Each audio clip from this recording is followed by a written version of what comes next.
Alright, the next bearish reversal pattern that you see on the screen is a shooting star. Why do we call it a shooting star? Because if you look at this candle, the long one, it appears to be shooting outwards and therefore we call it a shooting star. Let us see the characteristics of this shooting star. First of all, it has to appear in an uptrend.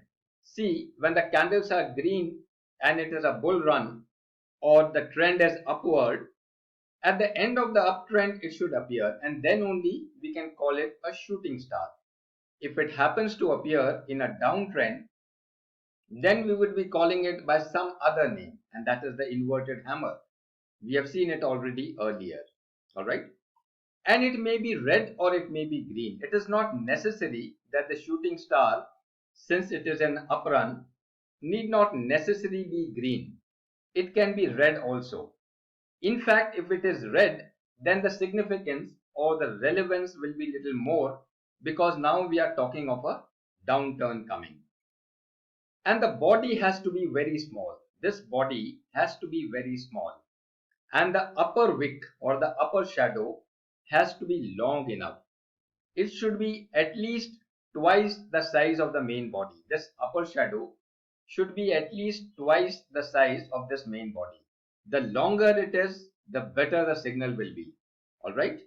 And if you see, it appears something like an inverted hammer. The same thing, if it happens to appear in a downtrend, if this green candles were red, if it were like this, and it appears at the bottom, then we would be calling it an inverted hammer. So everything remains the same, except that it is appearing now in an uptrend. Let us see the significance of this shooting star pattern, what significance it has and when does it have a significance. First of all, as we have discussed, the significance is only if it appears in an uptrend. And then it should open above the previous close and then shoot up. See this candle, you see the green one, this has opened here and closed here. So the shooting star should open at least at the same level or preferably above the closing of the previous candle. And then it has to shoot up.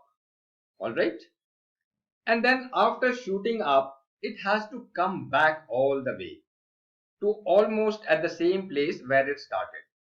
Now see, if it has started here, little above the previous close, and it goes up, and after coming back, if it starts above its opening point, then it will be a green candle.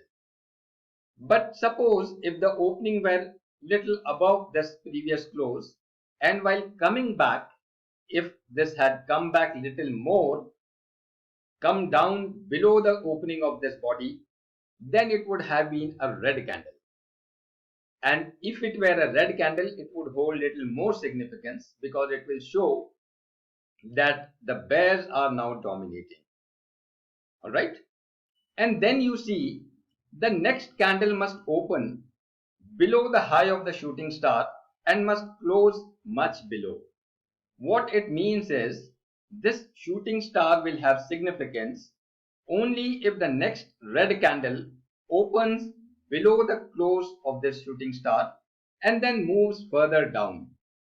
Had this red candle opened somewhere here above the body of the shooting star, then it would not hold much significance. Now let us try and understand the logic and the market psychology behind such a pattern or behind the pattern of the shooting star.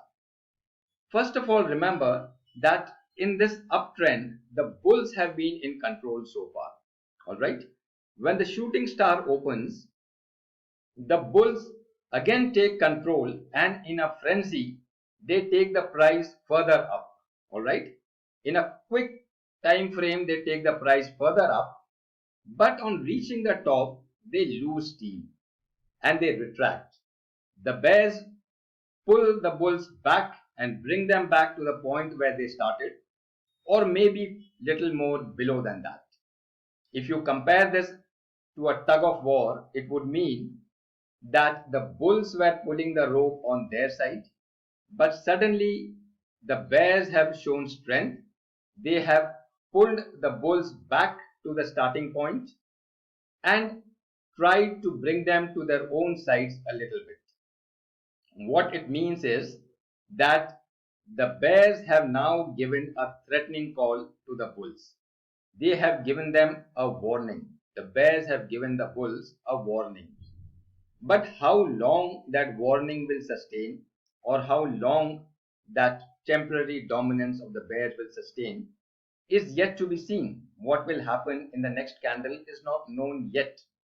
So we have to wait for the confirmation, and the confirmation will come in the subsequent 2 or 3 candles. As I have told you, if the next candle after the shooting star opens below the body of the shooting star, goes further down, and then the second candle, the second red candle again opens below the closing of this previous red candle and goes further down, then probably these 2 candles would be sufficient confirmation. If you want to be little more safe, then probably you can wait for the third candle's confirmation. But then again, it depends how long you will wait. What is your time frame? Whether you are looking on a daily chart or a 15-minute chart or a 30-minute chart, depending upon that, you can wait for the confirmation. Now have a look at the real life situation. This is the Nasdaq chart, a 15-minute chart, as you can see here. All right. And the candle under reference is of 16th July 2021. This is the candle which we are looking at. A perfect shooting star. All right. Now, first of all, it appears in the uptrend. Then it opens above the previous close. This is the previous close of the green candle. It opens much above with a jump.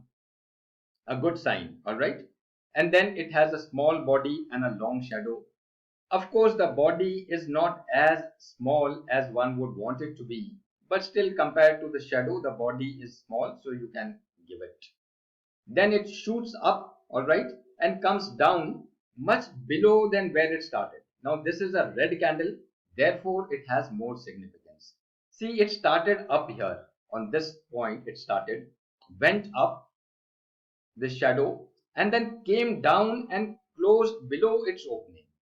So it is showing that the bears have not only pulled the bulls back to the starting point, but have also taken them little towards their own side. All right.